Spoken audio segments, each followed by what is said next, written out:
지난주와 같은 26장 17절부터 35절 본문을 통하여서 화가 있으리로다 라는 제목으로 조금 더 말씀을 살펴보기를 원합니다. 지난주 본 구절을 통해서 하나님의 은혜의 역사가 무엇인지를 우리가 나누어 보았는데요. 한 번 더 정리해 보겠습니다. 지금 예수님께서는 유월절 저녁 만찬 자리에서 예수님께서 많은 사람을 위하여 흘리실 언약의 피에 대하여 말씀하십니다. 유월절은 단순히 이집트에서 있었던 기사, 또 종되었던 이스라엘이 자유를 얻은 사건을 기억하기 위해서 하나님께서 지키라고 하신 절기가 아니었습니다. 이 절기의 근본적인 목적은 하나님을 아는 것입니다. 하나님을 기억하는 겁니다. 구원의 하나님, 은혜의 하나님. 무엇보다도 일하시는 하나님, 또한 그 일하심의 목적이 이스라엘을 위한 것이었다라는 것을 우리가 잘 새겨볼 필요가 있겠죠. 이 유월절이 갖는 의미와 또 예수님께서 제자들과 함께 저녁을 나누시며 하시는 말씀, 그리스도의 십자가 사역이 동일하다라는 거예요. 많은 사람을 위하여 흘리는 피, 구원의 역사, 은혜의 역사. 그래서 하나님의 구원의 역사, 은혜를 가리키는 거예요. 유월절과 이 유월절에 있는 만찬, 또 그곳에서 언약의 피에 대해서 말씀하시는.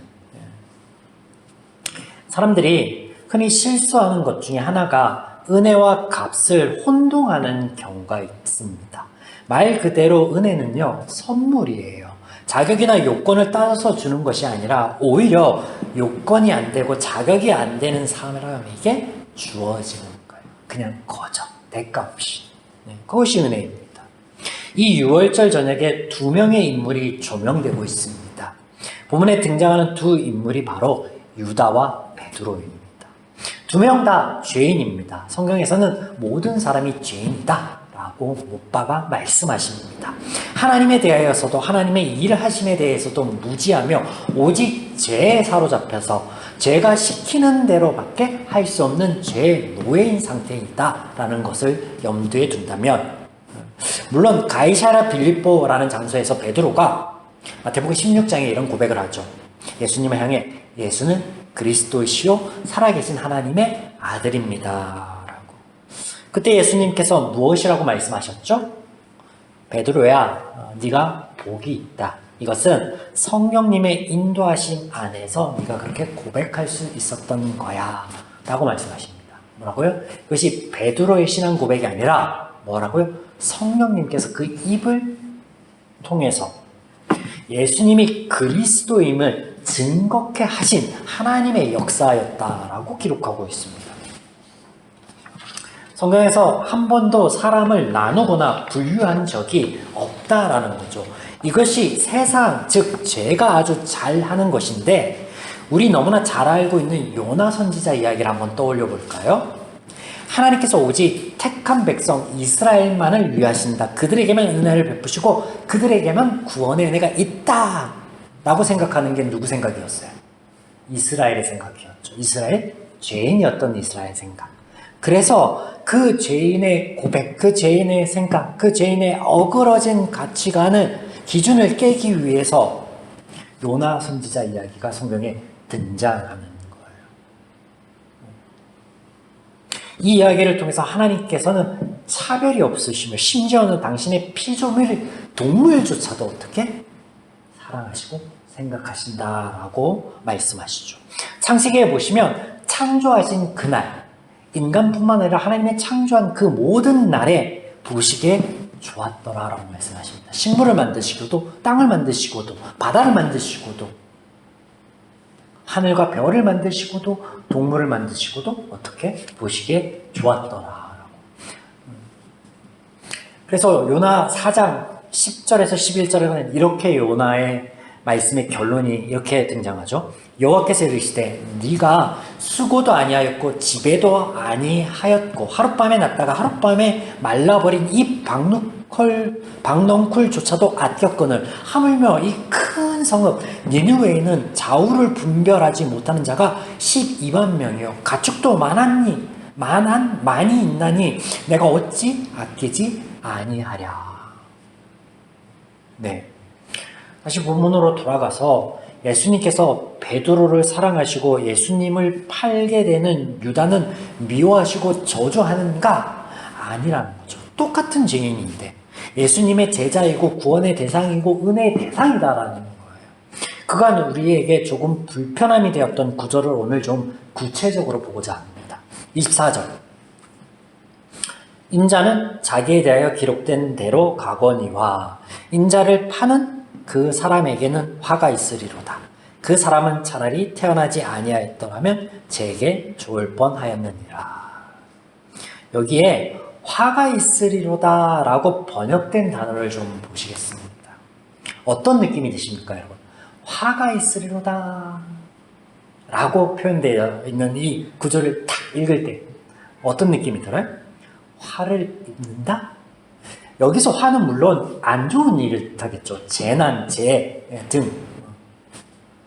그래서 이 대목이 마치 예수님께서 유다를 저주하는 것처럼 보입니다.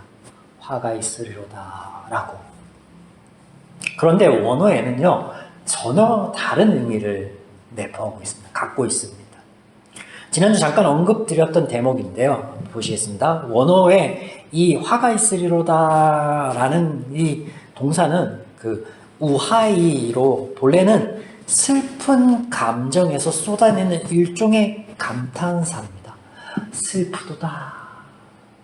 그런 감탄사. 아마 후대에 번역을 하면 이 대목을요, 화가 있으리로다 라는 전혀 다른 의미의 해석을 덧붙인 것으로 보입니다. 완전히 다르잖아요. 뉘앙스도 다르고 의미도 다르고. 어떻게 이런 일이 있을 수 있느냐? 얼마든지 있을 수 있습니다. 마태복음을 살펴오면서 그간에 적어도 2번 있었습니다.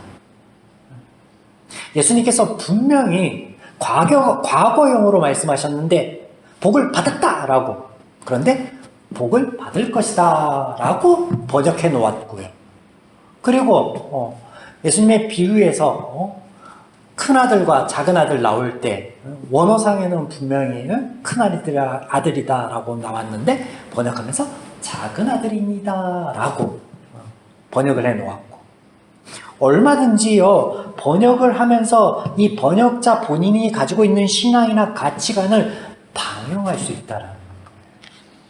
뿐만 아니죠. 우리가 강의를 해오면서 구약에서도 여러 군데 찾아보았습니다. 장황하게 2주에 걸쳐서 하나님의 은혜에 대해서 살펴본 것이요, 이 대목을 위해서입니다. 이 대목을. 하나님의 은혜의 사역, 그리스도의 보혈, 유월절, 또 언약. 성경에서 언약이 등장할 때는 항상 어떻게 등장한다고요? 일방적인 하나님의 은혜, 하나님의 약속, 하나님의 선포, 하나님에 대해서 말씀하실 때 이 언약이 등장합니다. 한 번도 언약을 이스라엘 백성 혹은 성경에 등장하는 인물들 지킨 적이 없어요. 하나님께서만 지키셨지. 그래서 오직 은혜만 말씀하고 은혜만 기록되고 있는데, 이 마태복음 부분에서 문맥의 흐름으로 은혜의 말씀을 쭉 이어가시다가 갑자기 저주를 퍼붓는다? 이것 자체가 이상하잖아요. 생뚱맞잖아요. 예수님의 말씀처럼 3번 예수님을 부인하고 오히려 저주까지 한 베드로에게는 찾아오셔서 3번 물으심으로 그의 모든 허물을 용서하시고, 그가 저주하얀 것조차도 생각지 않으시고 그랬던 예수님께서 유다를 저주했다라는 거는 이상하잖아요. 많이 이상하잖아요. 그러면 어떤 거예요? 본문의 뉘앙스는 모든 것을 아시는 하나님이신 예수님께서 훗날 이 유다가 어떤 선택을 할지 아셨던 거예요. 그래서 너무나 슬프고 가슴이 아팠던 거예요. 적어도 그가 안타까운 자살이라는 그 선택을 안 했더라면 베드로처럼 그에게도 기회가 있을 텐데, 하나님이 찾아오셔서, 예수님이 찾아오셔서 위로하고 다독여주고 다시 옳은 길로 가 있게끔, 옳은 선택을 할 수 있게끔 3년 반 동안 동행하시면서 말씀해 주셨던 것이 성경 하나님의 인도하심으로 인하여, 조명으로 인하여 생각나고 깨달아져서 은혜의 삶을 누려나갈 수 있었을 텐데, 너무나 안타깝고 너무나 가슴 아파서 너무나 애절해서 탄식하고 있는 거예요. 누가? 하나님께서 그 모든 것을 아시는. 여러분, 이것이 하나님의 마음이며 사랑하심, 변하지 않는, 태초부터 지금까지 아니 이후로도 변하지 않는 하나님의 마음, 이것이 하나님의 의입니다. 우리가 욥기서에서 나눴죠. 작정하신 하나님의 의. 우리가 살펴본 원어 우하이가 마태복음 내에 몇 군데 더 등장합니다. 여러 군데 등장하는데 한 군데만 좀 살펴보겠습니다. 시간상. 마태복음 11장 20절에서 24절에 보면 마치 예수님이 책망하시는 것 같은 고라시니아라는 동네와 벳세다라는 동네가 등장합니다. 자, 20절에서 24절 한번 읽어볼까요? 예수께서 권능을 가장 많이 행하신 고을들이 회개하지 아니하므로 그때 책망하시되 화 있을진저 고라시나 화 있을진저 벳세다야 너희에게 행한 모든 권능을 두로와 시돈에게 행했더라면 그들이 벌써 베옷을 입고 제에 앉아 회개하였으리라. 네, 생략하겠습니다. 시간상 뒤에. 자, 여기 우아이가 등장하는데 본문만 읽으면 단순히 복음이 선포되고 예수님께서 많은 기적과 이사를 베풀었던 이 도시들이 도시 안에 있는 사람들이 회개하지 않으므로 마치 예수님께서 저주를 퍼붓는 것과 같은 뉘앙스가 풍기고 있다고요. 그런데 뭐라고요? 전혀 그런 게 아니라고요. 가엾게 여기시고 그들을 불쌍히 여기셔서 마음 아파하시는 탄식이라고요. 그러면 생각해 봅시다. 예수님께서 본인이 그리스도이시고 십자가를 지실 것을 말씀하셨습니다. 그런데 성경 그 어디에도 이 십자가 사역 이전에 하나님의 말씀만 듣고 회개하고 돌아오는 기적이란 없었습니다. 그런 건 없는 거예요. 그러니까 하나님께서 육신이 되어서 이 땅에 오시고 친히 이 죄 문제를 해결해 주시기 위해서 십자가를 지시고 제사 제물이 되어주시는 거예요. 인간으로서는 도저히 방법이 없으니까. 그렇다면 죄인들이 죄의 노예라고 칭하지 않았을 것이며 만약에 말씀으로 인해서 변화되고 바뀌어지는 사람이 있었다면 십자가 외에 다른 길이 있는 거잖아요. 생각해 보세요.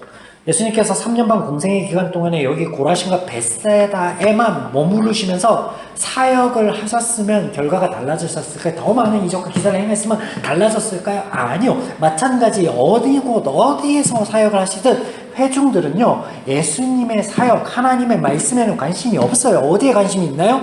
줄이고 목마른 그들의 배를 채워줄 떡과 물고기, 포도주에 관심이 있고 아픈 몸에만 관심이 있지, 죄에 대해서는 알지도 못하고 관심도 없고 그 죄에 대한 사역을 선포하시는 하나님에 대해서, 예수님에 대해서는 일절 관심이 없고 깨닫음도 없는 거예요. 그런데 회개하지 않았다고 저주한다? 말이 안 되죠. 모든 걸 다 아시잖아요. 전지전능하시다면서요. 아시면서 그걸 말이 안 되죠. 몇 군데 더 있는데 안 찾아봐도 뻔합니다. 화가 있으리로다. 저주의 말씀이 결단코 아닙니다. 원어의 원 의미 그대로 불쌍히 여기시고 가엾게 여기시는 죄인을 향한 하나님의 마음의 표현이요 발로이다 라는 것을 기억해 주시기 바랍니다. 사랑하는 여러분, 우리는 너무나 연약합니다. 우리를 둘러싼 세상, 죄의 환경 또한 녹록지 않습니다. 일어서려고 하면 넘어뜨리고 일어서려고 하면 넘어뜨리고. 제가 목회자인데 저라고 여러분과 다를까요? 아니요. 성경은 다르다 하지 않아요. 똑같다. 똑같이 연약하고 똑같이 절대자인 하나님 앞에 동등한 한 명의 피조물, 인간, 상의 대상, 아들, 자녀, 딸일 뿐이다. 그래서 소망이 있는 거예요. 그래서 소망이 있는 거예요. 모든 것을 다 하시는 하나님의 사랑과 은혜에는 편견과 편애가 없기 때문에 소망이 있는 거예요. 이 은혜를 누리시기를 주님의 이름으로 축원드립니다. 더욱이 우리가 연약할수록 우리를 긍휼히 여기시는 하나님의 오늘 이 본문 안에 말씀과 그 마음을 여러분 기억하셔서 내가 연약하고 내가 부족하고 나를 둘러싼 환경이 어렵고 힘들수록 내게 소망이 있구나, 날 더욱더 하나님이 긍휼히 여기시고 날 향한 하나님의 애절한 마음에서 하나님이 내 손을 붙들어 주실 것이구나 라는 그 하나님의 마음이 여러분의 삶의 현장 가운데, 여러분의 마음 가운데 전달되어서 이 은혜를 누리시며 남은 한 주간도 하나님 안에서 우리의 마음과 생각을 지켜 나아갈 수 있는 저와 여러분이 주님의 이름으로 간절히 축원드립니다. 아멘.